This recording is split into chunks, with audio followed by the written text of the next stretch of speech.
Contradiction. इससे पहले मेरी 2 वीडियो मैंने अपलोड कर रखी है, पार्ट 1 और पार्ट 2 में।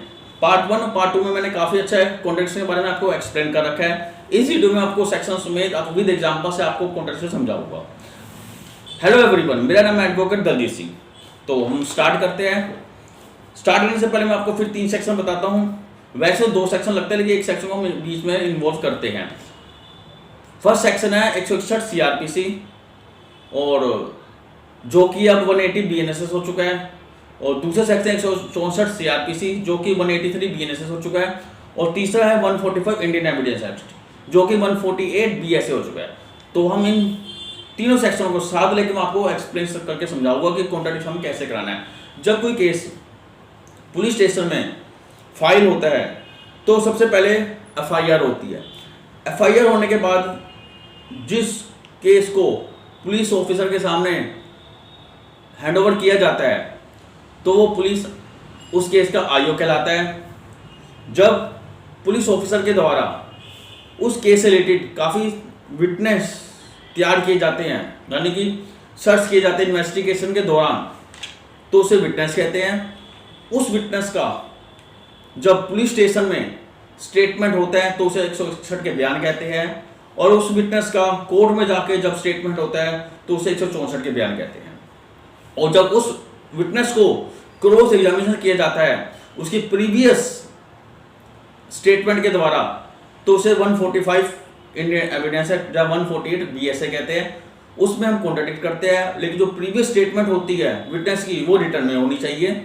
तो जब विटनेस के द्वारा 161 में सीआरपीसी में बयान दिया जाता है कि रमेश ने चाकू मारा था, जब विटनेस गवाह देता है कि रमेश ने चाकू मारा था, सिंपल जब विटनेस ये गवाह देता है 161 में कि रमेश ने चाकू मारा था, और वही कोर्ट में जाके बोलता है कि मैंने चाकू मारते हुए नहीं देखा, ये 2 स्टेटमेंट हो गई है। पहले कहता है विटनेस कि रमेश ने चाकू मारा था, दूसरी 164 में जब मजिस्ट्रेट के सामने जो गवाह देता है तो कहता है मैंने रमेश को चाकू मारते हुए नहीं देखा था। ये दोनों स्टेटमेंट है। तो मैं 145 इंडियन एविडेंस एक्ट क्या कहता है? कहता है कि जब विटनेस के द्वारा क्रॉस एग्जामिनेशन में उसकी प्रीवियस स्टेटमेंट के को जो रिटर्न में है उसके द्वारा जब डिफरेंसेस पाए जाते हैं, जो कि प्रीवियस स्टेटमेंट रिटर्न में है, तो उसको कॉन्ट्राडिक्ट किया जा सकता है। तो इसमें ये बताया कि जब कोई स्टेटमेंट 161 सीआरपीसी में और 164 सीआरपीसी में स्टेटमेंट को क्रॉस किया जाता है, उसमें कोई डिफरेंसेस पाए जाते हैं, तो उसे कॉन्ट्रडिक्ट कहते हैं। सिंपल मैं को एग्जाम्पल समझाता हूँ। एक कंप्लेनेंट है, पुलिस स्टेशन में जाके एक कंप्लेंट देती है कि सोहन जो है मेरी बेटी को लेके घर से भाग गया और उसे भागते हुए मैंने देखा। मतलब एक कंप्लेनेंट पुलिस स्टेशन में जाके कंप्लेंट करती है कि सोहन मेरी बेटी को लेके घर से भाग गया, मैंने उसे देखा था। ये वो अपनी 161 के बयान में पुलिस स्टेशन में देती है।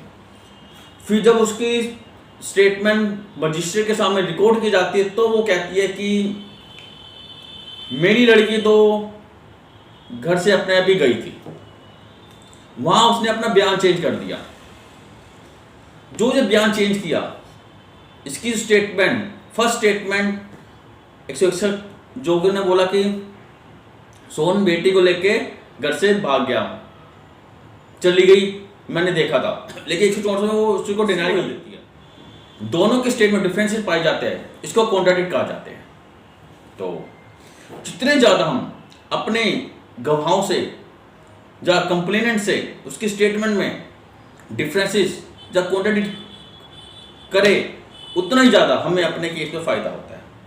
अगर मेरी वीडियो आपको अच्छी लगी हो तो प्लीज़ लाइक और सब्सक्राइब करना ना भूलें।